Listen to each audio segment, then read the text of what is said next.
Él no era un hombre frío. Eso es lo primero que siempre quise aclarar, incluso en mi propia cabeza. Mi esposo deseaba, y deseaba bien. Su forma de hacerlo no era salvaje ni urgente. Era constante, paciente, casi devota. Me tocaba como quien cuida algo que no quiere romper. Me miraba como si yo fuera suficiente incluso en mis silencios. Su deseo no pedía, ofrecía, y yo empecé a sentir que no sabía qué hacer con algo tan limpio. Cuando me falló, porque sí, me falló, no fue por falta de amor, sino por debilidad. Una sola vez. Una mujer que no significó nada. Un error breve que, sin embargo, dejó una sombra eterna. Él lloró. Me pidió perdón con el cuerpo encogido de culpa. Me prometió que nunca volvería a ser ese hombre. Y cumplió. El problema es que mientras él reconstruía, yo me quebraba por dentro. Desde entonces su deseo me pesaba. No porque no lo quisiera, sino porque me recordaba lo que habíamos sido. Me abrazaba y yo sentía refugio, pero también encierro. Su pasión era hogar y yo ya no sabía quedarme quieta en ningún lugar. Él no notó el cambio al principio, o tal vez sí, pero eligió no verlo. Me seguía buscando en la noche, con ternura, con ganas sinceras, y yo respondía, porque aún lo amaba, pero había algo ausente en mí, algo que ya no regresaba, y entonces comenzaron las aventuras. No fueron impulsos ciegos, fueron decisiones pequeñas que se fueron acumulando. Con el amor de mi infancia, el deseo no estaba en el cuerpo, sino en la nostalgia, en cómo me escuchaba, en cómo me hacía sentir vista sin expectativas. Él despertó una versión mía que no debía existir ya. Me deseaba con respeto y eso lo hacía peligroso, porque no me hacía sentir culpable, me hacía sentir correcta. Con el amor de mi juventud fue distinto. Ahí el deseo era un choque, una amenaza constante. Él no me ofrecía paz, me ofrecía intensidad. Me miraba como si supiera exactamente dónde dolía. Su pasión no era cuidado, era hambre. Y yo me dejé mirar así porque necesitaba recordar que aún podía provocar, que aún podía incendiar algo en otro. El platónico fue el quiebre más profundo, porque durante años fue el testigo silencioso de mi matrimonio, el que me admiraba sin tocarme, el que parecía entender mis límites. Cuando cruzó la línea, no lo hizo con brusquedad, sino con una confesión temblorosa. Me dijo que me deseaba desde siempre, que se había contenido por respeto, hasta que ya no pudo más. Y yo entendí algo terrible, que incluso la contención puede romperse. Con él sentí una pasión silenciosa, contenida, casi espiritual. No necesitábamos mucho. Bastaba la cercanía, el aire cargado, la tensión que se acumulaba en cada encuentro. Era el deseo que no grita, pero consume. En el trabajo, el deseo fue afirmación. Él me deseaba sin historia, sin pasado, sin culpa compartida, solo como mujer. Me miraba como si no existiera nada más que ese instante. Y yo me dejé ver, porque ya estaba cansada de ser solo esposa, solo la que perdona, solo la que espera. El vecino fue la caída final, porque ahí el riesgo era constante, el peligro cotidiano. Él sabía demasiado. Sabía mis horarios, mis ausencias, mis silencios. Su deseo era descarado, latente, sin necesidad de palabras. Y yo, que ya había cruzado tantas veces la línea, dejé de fingir que aún sabía dónde estaba. Cada amante encendía una parte distinta de mí. Ninguno me daba lo que mi esposo me daba, pero todos me daban lo que él ya no podía. Vértigo. Mientras tanto, mi esposo seguía ahí, fiel, presente, intentando recuperar algo que ya no existía como antes. A veces me miraba con tristeza, como si supiera que me estaba perdiendo, pero no supiera cómo detenerlo. Su deseo seguía siendo sincero, pero ahora estaba cargado de miedo. Miedo a no ser suficiente. Miedo a tocarme y no encontrarme. Y cuando finalmente lo supo todo, no reaccionó con rabia. Reaccionó con devastación. Me dijo que no entendía cómo podía desear a otros si él nunca dejó de desearme. Que su error había sido una caída, pero lo mío era un camino entero. Que él se había reconstruido por mí y yo me había destruido lejos de él. Esa noche durmió en el sofá, no por castigo, por distancia, porque ya no sabía cómo abrazarme sin sentir que abrazaba a alguien que no conocía. Hoy, él es un hombre roto en silencio, y yo soy una mujer desnuda de excusas. No sé si su amor sobrevivirá a mi incendio. No sé si el deseo puede volver a ser hogar después de haber sido fuga. Solo sé que ambos amamos y ambos fallamos, pero de maneras muy distintas. Hola, soy el esposo, y quiero contarte lo que no supe ver. Nunca pensé que el silencio pudiera pesar tanto. Siempre creí que el amor se rompía con gritos, con portazos, con palabras que no se pueden recoger. Nunca imaginé que lo nuestro se desmoronaría así, tan despacio, en voz baja. Mientras yo seguía creyendo que aún estábamos a salvo, la amé bien. No perfecto, pero bien. La deseé incluso en sus días apagados, incluso cuando no sonreía, incluso cuando su cuerpo estaba conmigo, pero su mirada parecía lejos. Yo pensaba que era cansancio, rutina, la vida misma. Nunca se me ocurrió que estaba aprendiendo a desear en otro idioma, uno donde yo ya no era suficiente. Cuando cometí mi error, porque fue un error, no una historia, sentí que el mundo se me caía encima. No dormí durante días. Me prometí que jamás volvería a ser ese hombre anticumplí. No por miedo a perderla, sino porque entendí que había herido algo sagrado.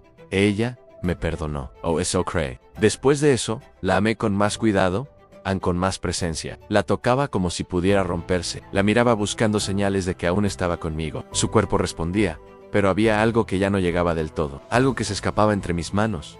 Pensé que el amor era paciencia. No sabía que también debía ser sospecha. Nunca revisé su teléfono. Nunca dudé de sus horarios. Nunca cuestioné sus ausencias. No porque fuera ingenuo, sino porque confiaba. Porque preferí creer que el amor era un refugio, no una vigilancia. Y mientras yo reconstruía, ella se incendiaba. No lo va a venir. Eso es lo que más me duele admitir. Yo la deseaba cada noche. No por costumbre, sino por necesidad. Su piel era mi hogar. Y ahora sé que mientras yo la abrazaba buscando calma, ella pensaba en otros, buscando vértigo. No porque no me amara, sino porque yo representaba todo lo que ya no sabía evitar. Cuando finalmente lo supe, no fue por una confesión dramática. Fue por una grieta en una contradicción. Una verdad mal escondida. Y después, el derrumbén. Ella habló. Me dijo que había sido infiel no una vez. No por accidente me habló de deseos, de vacíos, de sentirse viva. Me dijo que mi error había sido el primer golpe, que algo se rompió ese día y que nunca supo cómo repararlo. No gritó, no lloró, no se justificó, y eso fue lo más devastador, porque entendí que no estaba frente a una mujer arrepentida, sino frente a una mujer que ya había cruzado demasiadas veces una línea invisible, que ya no sabía volver atrás. Le pregunté, con una voz que no reconocí como mía, si alguna vez dejó de desearme. ¿Mí? De Yokyuno que su deseo por mí era distinto, más tranquilo, más seguro. Mano Sergeant, y ahí comprendí todo. Ellos eran el incendio. Esa noche dormí en el sofá, no porque estuviera enojado, sino porque no sabía cómo acostarme junto a alguien que había compartido su fuego con medio mundo, mientras yo le ofrecía mi paz. La sigo amando, eso es lo más cruel. Pero ahora la miro y no sé quién es. No sé si la mujer que tengo enfrente es la que elegí o la que se perdió mientras yo creía estarla cuidando. No sé si el amor alcanza cuando el deseo ya aprendió a huir. No sé si se puede volver a casa después de haber ardido tanto. Solo sé que yo fallé una vez. Y ella se fue muchas veces sin irse. Y ahora estamos aquí. Dos personas que se aman. Y tal vez, por eso mismo, ya no saben cómo quedarse. La confrontación. Dímelo mirándome. No levanté la voz. Eso fue lo primero que me pidió.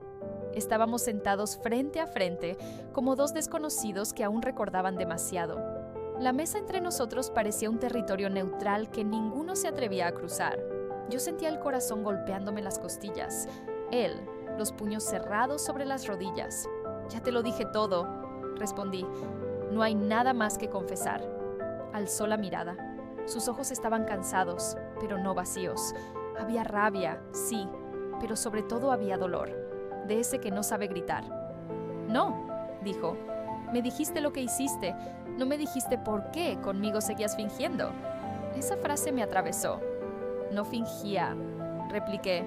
Te amaba. ¿Y aún así te ibas? El silencio se volvió espeso. Yo respiré hondo, como quien se prepara para perder algo definitivamente. Porque contigo era hogar, y yo ya no sabía quedarme, dije al fin. Porque después de lo que pasó, algo en mí dejó de sentirse segura incluso en lo seguro. Se levantó. Caminó hasta la ventana. Me dio la espalda. Su voz salió más baja. Yo me quedé, dijo. Me caí una vez y me quedé. Me reconstruí, me prometí no volver a lastimarte. ¿Sabes lo que es vivir todos los días con miedo de repetir un error? Sí, respondí. Yo viví con miedo de no sentir nada. Se giró bruscamente. «Pero sentías», exclamó. «Me sentías a mí, me tocabas, me mirabas. ¿O también eso era mentira?».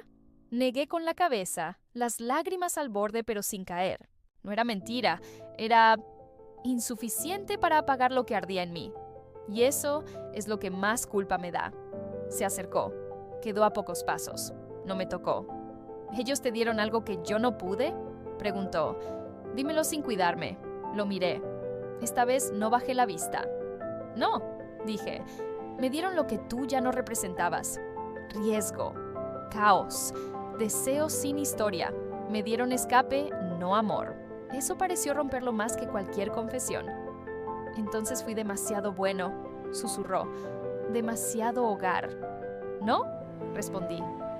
«Fuiste real, y yo no supe serlo contigo después de perdonarte». Se pasó una mano por el rostro, como si quisiera borrarse el cansancio. «¿Y ahora qué?», preguntó. «¿Me amas lo suficiente para quedarte o te deseas demasiado como para irte?». No supe responder de inmediato. «No quiero seguir hiriéndote», dije. «Pero tampoco quiero volver a mentirme». Asintió despacio. Sus ojos brillaban, pero no lloró. «Eso es lo más honesto que me has dicho», respondió. «Y lo más doloroso». Se sentó otra vez. Yo también. Esta vez más cerca, pero aún sin tocarnos. «Si me quedo», continuó, «no será igual. No sé si volveré a mirarte sin verlos. No sé si volveré a tocarte sin preguntarme dónde estuviste antes». «Lo sé», susurré. «Y si te vas», añadió, «no será porque no te amé lo suficiente, sino porque te amé tanto que no supe perderte sin romperme».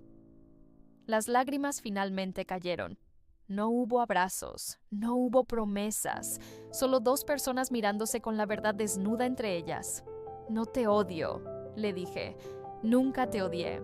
«Yo tampoco», respondió. Pero el amor no siempre sobrevive a todo. Nos quedamos ahí, suspendidos en ese instante donde todavía todo era posible. Y al mismo tiempo, irremediablemente distinto.